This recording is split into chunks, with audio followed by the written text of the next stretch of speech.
What are the misconceptions that developers or property owners have about town planning? In most cases, I'll personalize that question as well.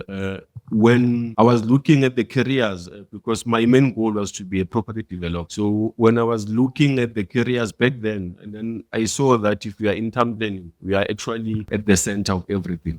Yes. You funders go through you to developers go through you to funders. But most of the people who are starting out, they don't know nothing about town planning.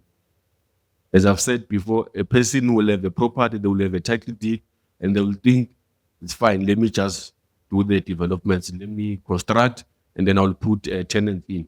As long as in a plan. As long as my architect has drawn the plan. Remember, this plan is not even approved, because for your plan to be approved at the municipality, you need to have done your rezoning application.